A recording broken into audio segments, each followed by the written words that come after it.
결국 이날 경기에서 이강인은 오른쪽 윙포워드로 경기를 시작했습니다.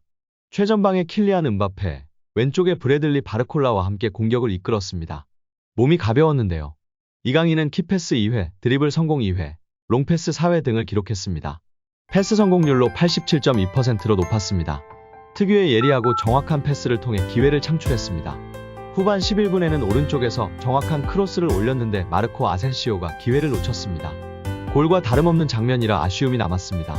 맹활약에도 이강인은 비교적 이른 시간인 후반 17분 우스만 덴벨레와 교체되어 벤치로 향했습니다. 축구 통계업체 후스코어드닷컴은 이강인의 평점 7.2를 부여했습니다.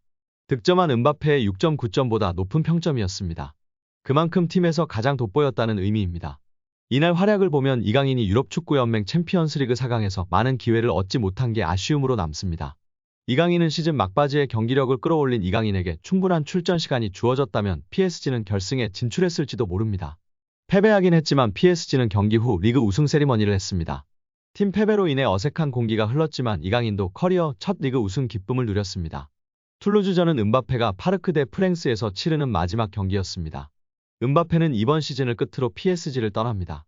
계약이 만료되는 가운데 음바페는 연장을 거절했고 자유계약 신분으로 레알 마드리드 이적이 유력합니다. 음바페는 툴루즈전에서 풀타임 출전한 가운데 프랑스 매체 구공미는 음바페의 활약에 대해 파르크 대 프랑스에서 음바페의 라스트 댄스였지만 패배로 경기가 끝났다. 음바페는 거의 경기 시작과 동시에 득점에 성공했고 PSG에서 256번째 골을 터뜨렸다. 아름다운 기술을 선보였다고 언급하면서 평점 6점을 부여했습니다. 구공미는 이강인의 툴루즈전 활약에 대해 이강인의 활약은 예측하기 어렵다. 전반전에는 어려움을 겪었고 상대 진영에서 동료들로부터 자주 발견되지 않았다면서도 후반전 중앙으로 이동하면서 팀 플레이에 유리한 모습을 보였다. 이강인의 기술과 정확한 패스는 여러 차례에 걸쳐 변화를 가져올 수 있었다고 언급하며 평점 5점을 부여했습니다. 특히 유럽축구 통계 매체 소파스코어는 이강인의 툴루즈전 활약에 대해 팀 내 최고 평점 7.4점을 부여하기도 했습니다. 이는 득점을 한 음바페보다도 높은 평점이었습니다. 여기에 이강인이 킬리안 음바페의 엉덩이를 걷어차고 음바페가 이강인의 뺨을 툭 건드리는 모습이 화제가 되고 있습니다. 올 시즌 처음 만난 둘은 오래된 인꼬 부부처럼 마지막 공식 행사장에서도 꿀케미를 자랑했는데요. 이강인과 음바페는 툴루즈와 리그앙 35라운드를 끝마치고 우승 시상식에 나란히 참석했습니다. 루이스 엘리케 감독이 이끄는 PSG는 올 시즌 유럽 챔피언스리그 준결승에서 보루시아 도르트문트의 패에 쿼드러플에 실패했지만 리그에선 압도적인 스코어로 조기 우승을 확정했습니다. 지난해 여름 마요르카를 떠나 PSG에 입단한 이강인은 경력 최초로 리그 우승을 경험했습니다. 이강인과 음바페는 시상식에서 재밌는 장면을 연출했습니다. 이번 여름 PSG와 작별을 앞두고 이날 홈고별전을 치른 음바페가 단상 앞에서 장난스러운 포즈를 취하자 뒤에 있던 이강인이 음바페의 엉덩이를 향해 왼발 강슛을 날렸습니다. 당황한 음바페는 제자리로 돌아왔습니다. 파리 생제르맹에서 활약 중인 이강인의 미래가 더욱 밝아질 것으로 보이며 화제입니다. 나세르 알켈라이피 PSG 회장이 어린 선수들이 주축이 된 팀을 만들겠다고 공언했기 때문인데요. 유럽 축구 전문기자 파브리치오 로마노에 따르면 알켈라이피 회장은 우리는 앞으로 6에서 8년 더 함께 뛸 수 있는 팀을 만들고 싶다라며 유럽 축구연맹 챔피언스리그 8강팀 중 가장 어린 팀을 보유하고 있다. UEFA 클럽 랭킹 10위 안에서도 가장 어리다. 정말 자랑스러운 일이다라고 말했습니다. 현지에서는 알켈라이피 회장의 발언에 대해 미래 자원들로 리빌딩에 착수할 거라고 선언한 것으로 보고 있습니다. 킬리안 음바페가 떠난 후 새로운 청사진을 그리고 있다는 분석입니다. 영국 비사컨은 PSG의 알켈라이피 회장은 장기 프로젝트를 그리고 있다.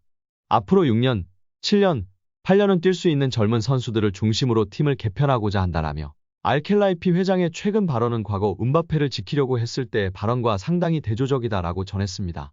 이어 PSG는 새로운 시대를 준비하고 있으며 음바페는 팀 계획에서 점점 사라지고 있다.